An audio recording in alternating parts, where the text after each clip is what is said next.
Welcome to the Dan Casper Show podcast, your chance to catch the full show anytime, anywhere. If you missed it live on the radio, no worries. We've got you covered with all the sports talk, opinions, interviews, and conversations from the show. From the Packers to the Brewers to the biggest stories in sports and around Wisconsin, it's all right here. This is the Dan Casper Show podcast. All right, third hour, kicking off right now on this Wednesday morning. We're making the turn Wednesday. Thanks for hanging out with us. If you have been all morning long, we appreciate it. Whether you're listening on the radio dials, 105.1 FM, 790 AM. We're going to get back to plenty more baseball talk as we get set for opening day tomorrow. So throw out those questions for you. Make sure you hit me up on that Shoe Doctor's bullpen line with a quick text at 715-830-1912, or you can join in on the Section 105 YouTube chat room. Also, we've got our Mike Star Market Am I Wrongs and your Hy-Vee Game Changers. Hit those on up. Make your selections, best ones. I'll read up on the air. I want to kick off this hour, though. So every year we've kind of done this, or I've kind of done this. And it's been kind of a Packers first round draft prospect series countdown. And it's not really a countdown because, I mean, then you're going like bottom to the top one. So it's more of like a series. And this year obviously is unique because they don't have a first round pick. First one's up in the second round. In fact, right now is specifically number 52. All right, their first pick as of right now is 52nd overall. And I love day 2 NFL draft. I love round 2 and 3. So this might be a little bit more in my wheelhouse. Now, the little bit of a difficult thing when it comes to maybe doing a prospect series in these rounds could be a lot of fluctuation. And we're still a little less than a month away, about a month away, but there's going to be a lot of movement yet with these players. So maybe some of them sneak into the first round. Maybe some of them fall to day 3 and round 4. There's a bigger crop than what there would be for, round 1. So we may not hit on everybody, but I'm going to try to really focus on what I feel like are probably the biggest positions of need for Green Bay entering this draft. And am I wrong? My Mike Star Market, am I wrong? When I look at some of the moves that Green Bay has made and maybe a little bit of the shift in, how do I want to say this? Shift in defensive philosophy. Like base, it sure looks like it's going to be 3-4, but you're going to have elements of both. But it sure seems like they're going to maybe transition to more of, Micah is going to have his 2-point stance, Lucas Van Ness 2-point stance, and it probably fits guys like Barron Sorrell and Colin Oliver better. So with that in mind, am I wrong that I think the biggest need right now for Green Bay is a straight-up nose tackle, massive dude in the middle? You got Hargrave, you got Devontae Wyatt. But I think it was Brian Balaga the other day. It said, if one of those guys goes down, who's next? Who's up next? Corner is definitely up there in the list. I think honestly, the debate to me is between defensive line and corner. But for me right now, am I wrong? I think it's defensive line because you need that guy in the middle doing his thing, right? Remember when Green Bay transitioned to a 3-4 in 2009? The first pick that they used in their draft, number 9 overall, was B.J. Raji. You need that guy. You need that anchor. You had Ryan Pickett. I know they moved B.J. Raji around a little bit. Ryan Pickett was also involved in it and such. So I think, you go Wyatt and Javon Hargrave as your D tackles, the ends in the 3-4. But you got to go get that massive human being in the middle, and that's where I'm going to lead off. And I'm actually going to use Field Yates' latest mock draft from ESPN for our first potential prospect, and that's defensive tackle Lee Hunter from Texas Tech. Now, as Field Yates said, there will be some elements of a 3-4 scheme in Green Bay under new defensive coordinator Jonathan Gannon, which is where Hunter can fit as a nose tackle. Hunter has had some uneven stretches of play and just 7.5 sacks in 4 seasons, but he has intriguing upside and finished his collegiate career with a standout performance against Oregon in the college football playoff. If you go to NFL.com does a fantastic job when it comes to the draft, and Lance Zierlein is awesome. If you don't know that name, to me, he is a incredibly underrated, awesome resource when it comes to the draft. Okay. Yes, you hear the Mel Kipers and you hear, all the Daniel Jeremiahs, and I love Daniel Jeremiah and such. But Lance, you go to NFL.com, you want to learn about some prospects and such, especially maybe some later on prospects. He comes up with these draft profiles of practically almost everybody in the draft. Overviews, combine numbers,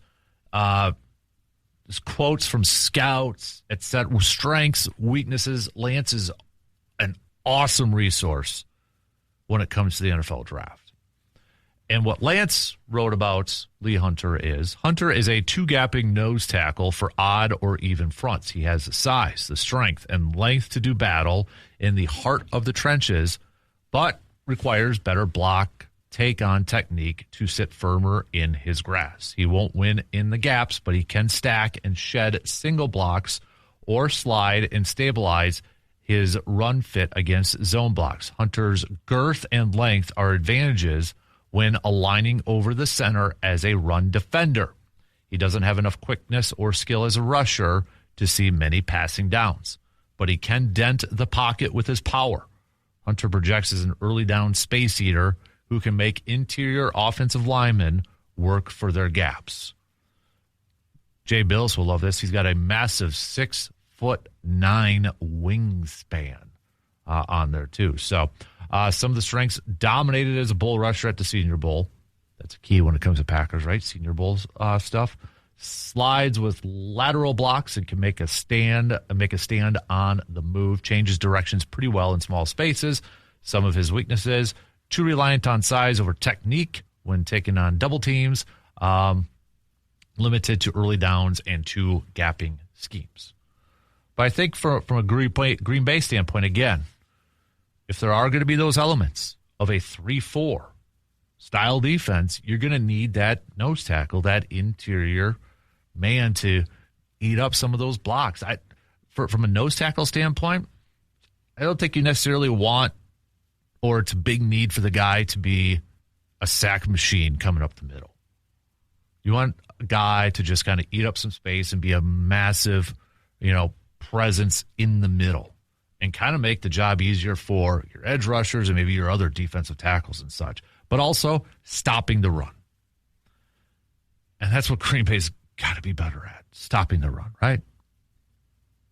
Got to stop the run. Got to be more consistent at stopping the run. And when you look at his combine scores here, this was according to Next Gen Stats. From a defensive tackle standpoint, he was ranked first, and 82 for production score. For a total score, he was ranked third. So production score first, total score of all defensive tackles at the combine was third. His athleticism score, though, is where maybe it moves him down. And we know Green Bay likes their athletes, right? The RAS stuff. He was 29th, so 53. That's the big drop down there. And that kind of fits where some of his weaknesses were displayed or talked about. So, but once we get, to day 2, Lee Hunter, defensive tackle, if he's available for Green Bay, if he's there, that could be an option for Green Bay. Then you look at that defensive line, you throw in Hunter as your early down defensive lineman, you've got Hargrave, you've got Devontae Wyatt, which Devontae Wyatt we know is a better pass rusher as a defensive lineman anyways. That's an intriguing group. And then you throw in the Micah Parsons, the Lucas Van Ness. I do think a 3-4 fits better for a Colin Oliver and for a Barron Sorrell because of their physical makeup. I think that fits better for them. Brenton Cox Jr., I think that fits better for him. I think he's going to be a sneaky player this year. And I know Green Bay just brought back Aaron Mosby, too. It fits their style of play just a little bit better. So I would not be surprised at all. And in fact, I agree with it. I think heading into the draft, if we had to power rank, and it doesn't necessarily mean it's going to be their first pick, but I do think their biggest need is a nose tackle. Because right now, I think if you look at the depth of it from that position, it's Jordan Riley,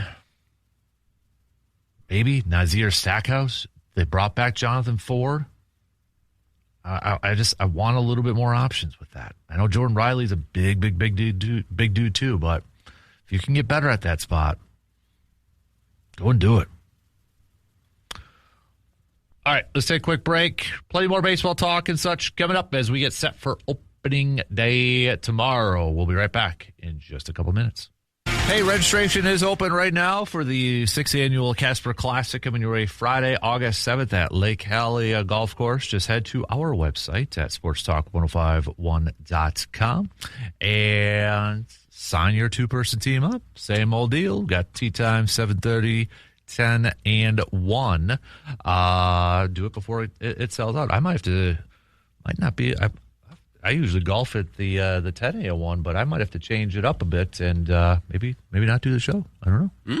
Maybe have a little fun. Hey, I'll be okay with that because less stressful. Then I can really focus on that stuff. Yeah, the game. Yeah, respect the maybe game. That's why I'll actually maybe win the title belt then. Well, I mean, it is the Casper Classic. You'd think at some point someone named Casper would win the Casper Classic. Right. Exactly.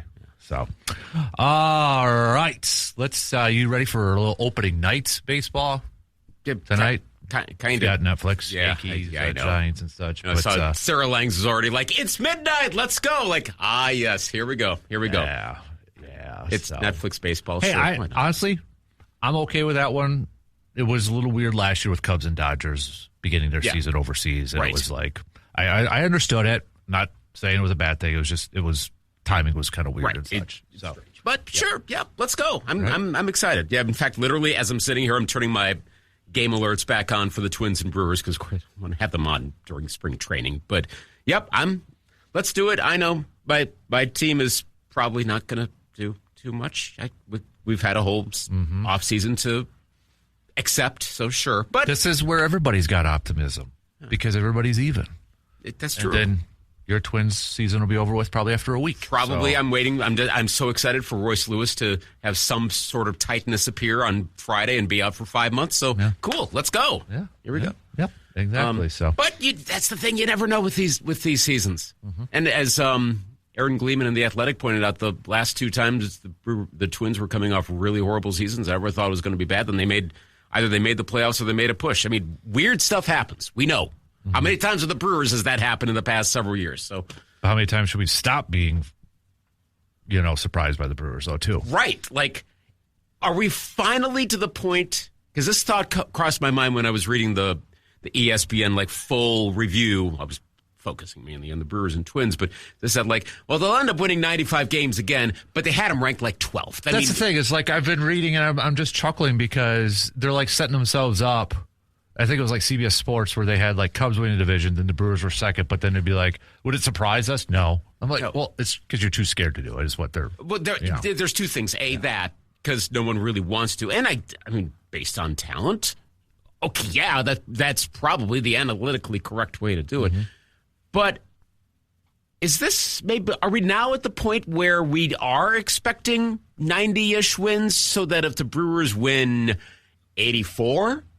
we're gonna go, what is wrong with this team? I almost, to maybe kind of alter that a little bit, are we at the point where, even though everybody's saying, we don't know, there's so much potential, it's the point where we would be disappointed and surprised if they don't make the postseason this year? Possibly. Would you say the NL Central's gotten better, though, overall? Mm-hmm. Yeah. Pirates a little bit. Reds made the playoffs last year. Yeah, I know the Pirates. Cardinals are rebuilding, but... Was it Baseball Prospectus, I think, had the Pirates... with a winning record in their projections. Fangraphs did not. But it is overall an improved division. Weird that the Cardinals of all teams are the one definitive also ran at this point. They're indefinitely a rebuild. They still make me nervous, though. Because they're the Cardinals. They would be that team this year that no one expects, and somehow everything clicks. I don't think it will. It's still going to be a tough division this year. Mm-hmm. And the usual suspects are the usual suspects across the National League. It's a lot of rinse and repeat. We'll probably have that one team that comes out of nowhere. That's how it's going to go this year. But Mets, Phillies, Braves should be back. Dodgers, duh. At least one other National League West team. I'm not sure which one. Giants or Padres. Probably those two, yeah. The Diamondbacks can figure it out. That's the key with them. And then the bottom will be the Nats, obviously the Rockies, probably the Cardinals. But like you said, don't know about the Marlins, and that's probably how we're going to see the National League. It'll be largely similar to last year, I think. I think when, going over to the American League side of things, and maybe in your division too, with the AL Central, a lot of talk about the Royals in that division and such. But and then the AL West, even the A's getting some love this year too, and a lot of it younger players stepping up. I mean, they got a good group of younger players. And yes, such, they have a core. Yeah. The Mariners should be awesome. Mm-hmm. Should be. You could make the case that they're the favorites to go to the World Series. And then, given that they came pretty close last year, that's an understandable one. But Houston's always looming. Texas is always looming. Those four aforementioned teams all have West potential. You said with the Central, it's probably Kansas City or Detroit, probably. Don't entirely count on Cleveland. They're, again, one of those scrappy, resourceful teams. I'm mailing it in on the Twins, but like I said, if everything clicks just right, let's say all the rookies and all the younger players really produce. Larnach, Wallner, somehow Walker Jenkins gets up there. Royce Lewis doesn't get injured immediately, like happens seemingly every year. You can envision where they're going on a run. Probably not, but it's there. And then the East, again, that same baseball prospectus preview had everyone above 500. Mm-hmm. Yeah. Jeez. Rays probably are going to be the weakest of the batch. They seem to definitely be in this transitional phase. But Baltimore should bounce back, I would think. They made some moves, Pete Alonso, obviously, right. And such. So the Jays, of course, they're going to be, and the Yankees, of course. And I don't see any reason why the Red Sox tail off. I don't know which team is going to be the Red Sox of at least earlier last year. They were down and then they got up, or the Braves of last year, or one of those teams where we have fairly high expectations and then nothing goes right. I don't want to say that that's going to be the Brewers this year, where it's out of the blue, you're like, wow, they're on a 75 win pace. What happened? I think that if it wasn't for Pat Murphy being the manager, I think the Brewers are the kind of team, and I'm not being specific, but they feel like the kind of team that could be predicted to be fairly high, and that something that none of us could predict could knock them way down. I think Murphy has got enough of a floor that an above 500 record is a lock for this team. I mean, that could mean a worst case scenario is 82-80, but it's not going to be 75 wins or something worse than that. But which team is that going to be this year that has that out of nowhere really bad season? I mean, who's proofed from that? The Dodgers are. Mm-hmm. We know that. I think the Phillies are. I don't think they have a really, really bad year in them. I don't think the Cubs are. I don't think they would suddenly fall down to fourth place. Yeah. Even though they can never. Can we put the Brewers in that category? That's the thing. Yeah. With Murphy, I don't think they can have a really bad season. What about the Tigers? I wonder with them. Because they the way they finished last year too. I mean, it's it just was that down. I think that might be a little contingent on Tarek Skubal having an injury, and then where does it go from there? So that, like in the case of the Braves, where they really fell apart, part of that was injury induced. I think they could be a candidate for that. Maybe Houston. Even though they're not necessarily expected to make the playoffs, or another one that if it goes wrong, it goes really wrong for them. Like Baltimore last year was, if it goes wrong, it goes really wrong. I don't think they do that 2 years in a row. I kind of almost... Or maybe even Arizona last year with all the injuries where, like, okay, Burns is done, and then you're trading all these guys and such, too. So, I would almost say like Boston or New York, but that's because they seem to have those midseason dips, and we hear so much about them that we end up knowing more about those teams than most others just because they get talked about in the press a lot. Same with the Mets. They're a classic example of that. Like, I feel like I know more about the Mets than most any other team besides the Brewers and Twins because they get talked about a lot in national media, understandably so. It'll be a fascinating one here. Do the Dodgers three-peat? Hey, okay. Field or the Dodgers? I know. I'll counter with that. That's what it is. Yeah. It's like Tiger in the field back in Tigers. We're in one of those ranges now. Or maybe even like Warriors versus Field. Or I'm trying to think of another team. Yeah. Patriots versus Field sort of thing. It's like a 2007 thing. Well, and then it was the Field. The Field is I think of two things. They're an older team. Injuries could be. They're incredibly deep, but they're older too. They do have a couple flaws here and there. And the other thing we all have to remember is they were this close to not repeating as champions. Mm-hmm. Just less than a half an inning from that. So, and I know the good teams get that stuff done. I mean, that's part of it. They do have Dave Roberts, who made an excellent call. I'm going to take the Field on this. I think the margin for error is much smaller, as we've said so many times in baseball. Have we had a modern era three-peat? 98, 99, 2000. Yes, the Yankees. Was okay. That's why I thought it had been like those 90s Yankees. Yeah, because they won 96, 98, 99, right. 2000. All right. And then also came less than a half inning away from a four-peat. Yeah. Oh, gosh. Man. All right. We got to take a really quick break here, but we'll be back with plenty more coming up after these few words. If you've trashed your bracket and you want a little bit of redemption, you can go to our website. Just click on the Fan Cave tab and scroll all the way down and click on where you entered for your bracket challenge. And we got a Sweet 16 option where you can make some picks and such. So if you want a little redemption, you can do that with your Sweet 16 bracket. Just go over there and make your picks and such. Or maybe you're feeling confident with where you're at right now in the standings. Or just you can do both too. Whatever you want, you could do both. But games will be back at it tomorrow already. Sweet 16 tips off tomorrow. Your leaders, two of them at the top, Bloomer Tony and Hudson. Tied there. So, but yeah, right? No kidding. So, Seabaum's in second, but he's done. So, he had Wisconsin in the championship. So, well, that ended really. And I do believe, let me double check. Yeah, Bloomer Tony also has Florida in the championship too. So, Hudson's still sitting good. Okay.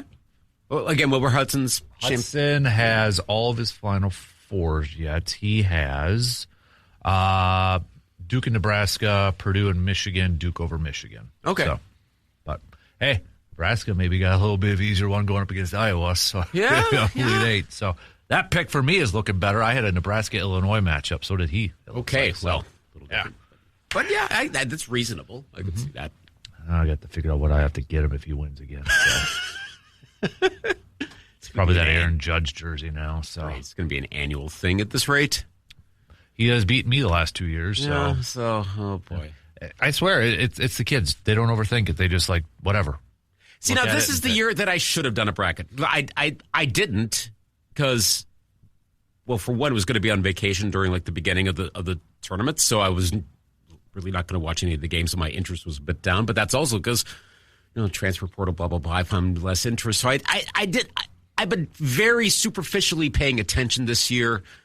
And so I'm like, why even do the bracket? I'm not going to pay up. So that's what I should have done, because I've just been like, screw it. This team over this team. And I probably would have had a perfect bracket at this point. Yeah. Because I do overthink it a little bit. A lot of us do that. Stayed with college hoops. North Carolina's got an opening. Hubie Davis out as head coach after 5 years at Chapel Hill. I don't think a lot of people were probably too surprised. I mean, it is I mean, with a job like that, major expectations. I don't think you can really compare that to like a Wisconsin for people who want Greg Gard gone, No. right? I No. don't think you can do that because of, what it's North Carolina basketball, for crying out loud. Mount Rushmore team. Yeah, there's a lot of money invested in that thing. I am really curious who they bring in. Do they stay in the family?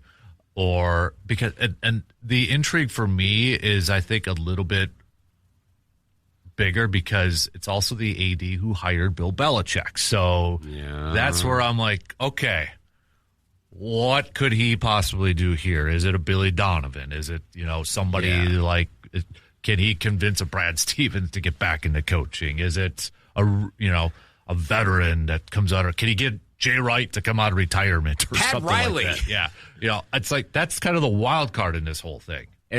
I was about to say, like, maybe it's good that Rick Pitino is now occupied. Hey, I thought about Rick Pitino. But maybe Rick Pitino would jump to UNC. Yeah. I mean, okay, would that be the most Belichickian move here? Kind of would, and I kind of want it to happen. Why not? I mean, Pitino's actually doing pretty well, literally right now in the tournament. So it's not exactly like there's a fade going on. You're going, well, but maybe past glories will come back. No, Pitino's still got it. The thing is with Pitino, you're almost guaranteed. Like, you're going to probably have a successful season, and that's like he's that's got the enough closest of a thing. Like we were saying about who's got a floor. Pat Murphy's in his short time as manager sure seems to have a floor. Mm-hmm. Rick Pitino over decades has a floor. Yeah. With multiple teams at different levels. Yes. So. Now the question then is the roof, the ceiling. Right. For UNC. How much is Jordan gonna throw in there? I mean, he's been winning some extra cash in NASCAR right now, so maybe he can throw a little extra to his basketball program at North Carolina. But so will it be a big name, like a casual sports fan recognizes the name?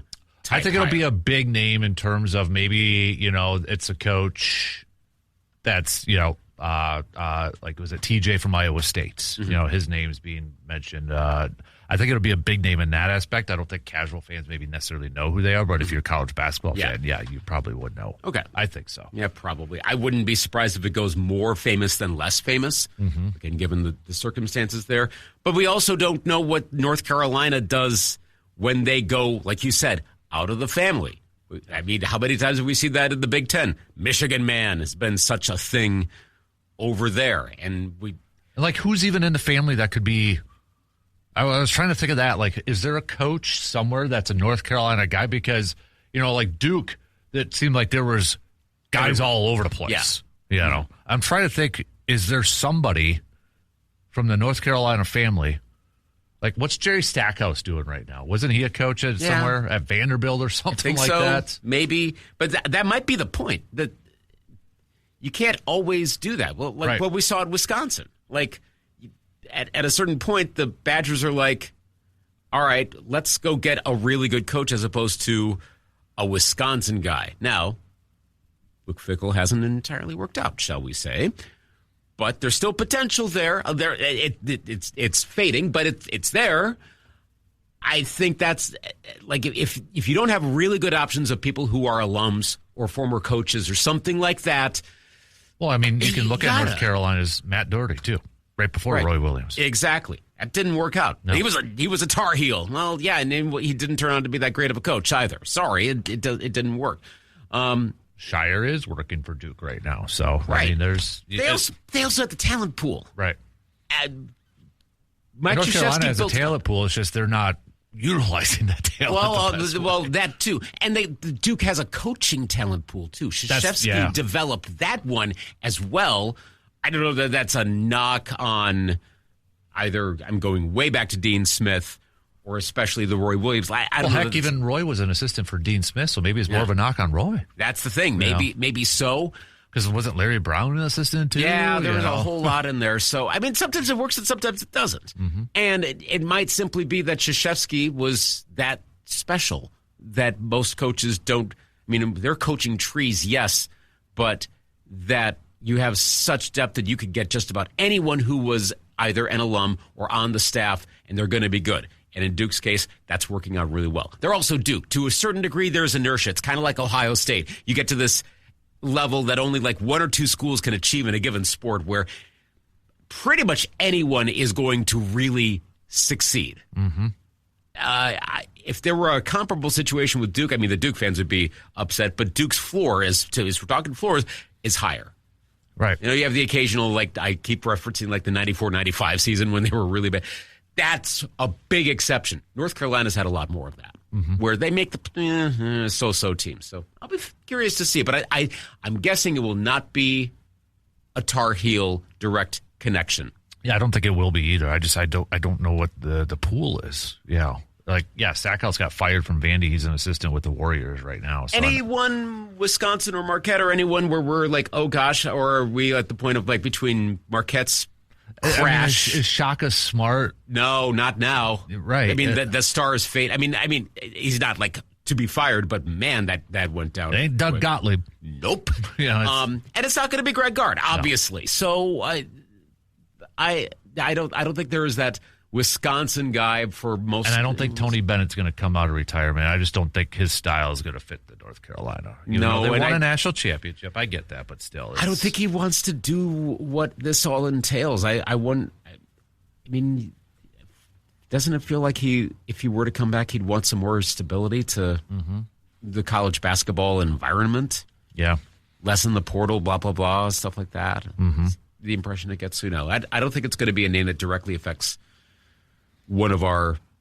No, I don't think so. No, and I'm trying to. I mean, the only thing that maybe like Big Ten, his name's getting thrown out is Dusty May right now with Michigan, and I think a lot's going to depend on how Michigan finishes this tournament too. I don't know that he does the parallel move. Like if Michigan wins the national championship and then he does he go over to North Carolina? Maybe. Right. Sometimes some stuff like that. I don't think it. Roy lost the national championship, then went to North Carolina. Right. So there was that. But that's also he's part of the family. Right. So. There is a difference there as opposed to just, hey, jump across. But, well, we also saw what happened with DeBur going over from national championship right over to Bama. Right. So it could happen, ironically involving a national championship game that involved Michigan.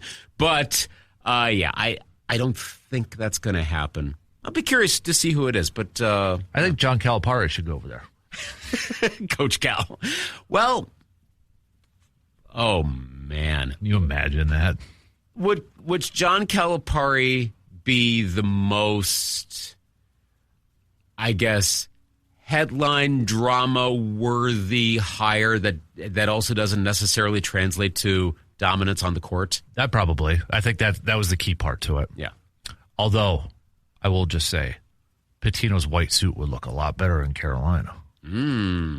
Right? Matches, the Carolina blue and the white? Yep. Just saying. Okay. Just saying. Why not? You can't break out the pinstripes, though. I don't think that's quite the only maybe downfall is if you hire Pitino, then he's probably going to be like, okay, when I do retire, you got to hire my kid. So, oh, gosh. Richard. Yeah. He's done okay. I mean, done okay, but that'd be their luck. Like, oh, we're settled with Richard Pitino? Oh, cool. We lost to Duke again. I think that's part of it, though, too, isn't it? Duke is still having success. That's it. And number one seed again. Right. Okay. So they're probably like, we got to hit this higher. So do you want to it's not going to be Pitino, but I would crave that to happen just because I think that would be amazing. I mean, yeah.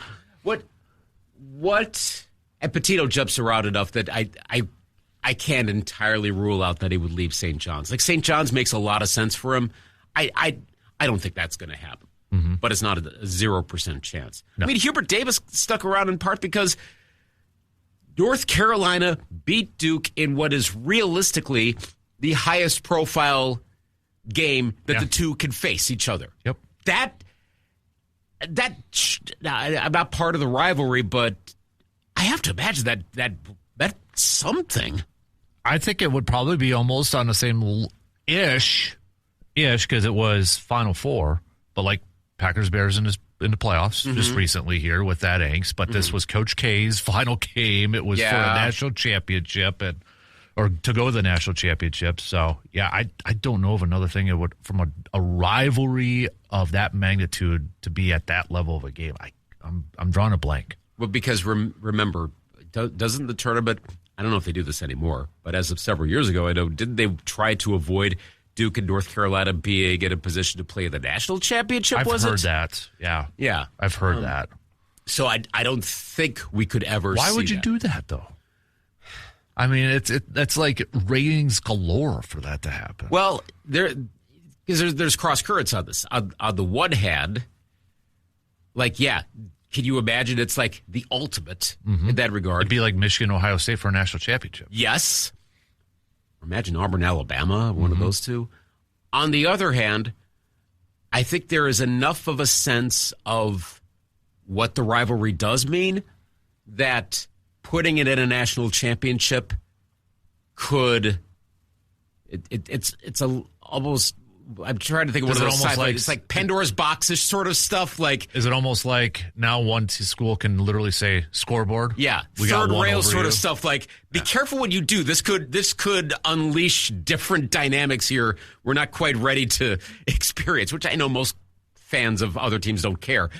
But that's such a rivalry that could be a major, major, major, major thing. And I mean, that does kind of leak down towards us casual fans if it's always, yeah, but Duke beat North Carolina in the championship.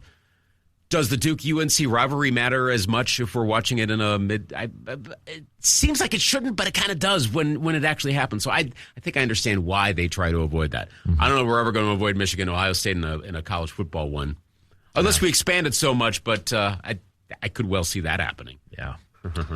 All right, we'll take a quick break and wrap up the third quarter coming up after these quick words.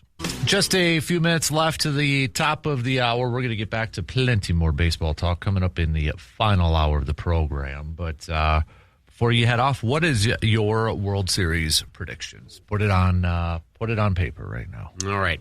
So let's say Yankees. Dodgers again? No, it won't be the Dodgers. I'll say they get it to the League Championship Series. That's as far as they go. It will be. Let's do it. Subway Series 2, Yankees Mets. Brother. The insufferable one. All right. I don't like that pick at all. But I almost wanted to say the Phillies. I don't know. I feel like they're.